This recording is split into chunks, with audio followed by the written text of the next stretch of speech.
सदना एक कसाई का नौकर था। हर दिन में वह 2 से 10 बकरियों तो गाय भैंस का कत्ल करता था। एक दिन परमेश्वर कबीर एक मुसलमान फकीर का भेष बनाकर सदना कसाई के पास आए। उसे सच्चा आध्यात्मिक ज्ञान प्रदान किया, जीव मारने से होने वाले पापों की जानकारी करवाई। परमेश्वर का सारा ज्ञान समझकर सदना ने दीक्षा लेने की इच्छा प्रकट की। परमेश्वर ने कहा कि पहले यह मांस काटने का कार्य छोड़ना पड़ेगा, तभी दीक्षा मिलेगी। सदना ने जिंदा परमेश्वर को अपनी समस्या बताई कि मेरा निर्वाह गुजारा कैसे होगा। परमेश्वर ने कहा, आपके शहर में 100 कसाई हैं, अन्य हजारों व्यक्ति भी तो निर्वाह करते हैं, आप भी कोई अन्य कार्य कर लो। सदना उसके लिए तैयार नहीं हुआ। परमेश्वर ने कहा, तो आप हिंसा कम कर दो और निर्धारित कर लो कि एक दिन में इतने पशुओं से ज्यादा नहीं काटूंगा। सदना कसाई इस बात पर मान गया क्योंकि उसकी दीक्षा लेने की बहुत इच्छा थी। सदना ने जिंदा महात्मा से कहा कि मैं 100 पशुओं से अधिक नहीं काटूंगा, चाहे नौकरी ही क्यों न छोड़नी पड़े। महात्मा जी ने कहा, ठीक है, और आपको अगर मेरे से मिलना है तो जगन्नाथ मंदिर में पुरी में रहता हूँ,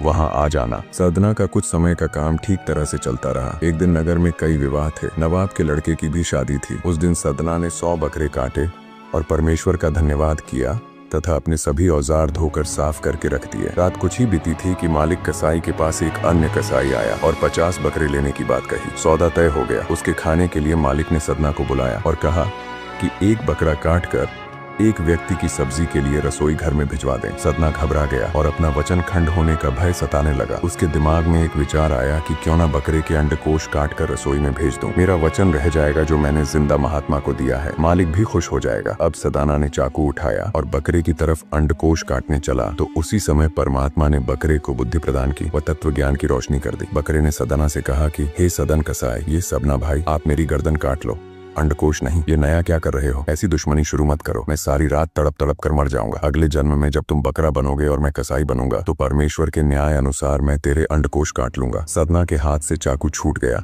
वह थर थर कांपने लगा, बेहोश होकर जमीन पर गिर गया। मालिक ने रसोई से खाना लाने के लिए आवाज लगाई। रसोइये ने मालिक को बताया कि सदना ने मांस नहीं काटा। मालिक कुछ नौकरों को साथ लेकर सदना के पास आया। मालिक ने कहा, हरामखोर, नमक हराम, मांस क्यों नहीं काटा? सदना ने कहा, मालिक 100 बकरे काट दिए, अब और नहीं काटूंगा। मालिक ने क्रोध में आकर सदना के दोनों हाथ नौकरों से कटवा दिए, नौकरी से निकाल दिया। हाथों का इलाज वैद्य से करवाया, फिर जगन्नाथपुरी की ओर चल पड़ा। रास्ते में एक गांव में नंबरदार के घर सदना रात को रुका। नंबरदारनी ने सदना के हाथ न होने के कारण अपने हाथों से उसे खाना खिलाया। सदना ने नंबरदारनी की बड़ी प्रशंसा की। नंबरदारनी का चाल चलन ठीक नहीं था। वह रात में सदना के बिस्तर पर गई और अपने साथ संभोग करने को कहा। सदना बिस्तर से खड़ा हो गया और कहा, बहन, तुम नंबरदार की पत्नी हो, उनकी इज्जत हो। मैं पहले से ही बहुत दुखी हूँ, मुझे छोड़ दो, मैं अभी यहाँ से चला जाऊंगा। आप अपने पति के साथ विश्वासघात कर रही हैं। आपको अल्लाह के दरबार में जवाब देना होगा। उस परमेश्वर, उस परवरदिगार से तो डरो। रात के 2 बजे थे। नंबरदारनी ने सोचा यह मेरे पति को बताए,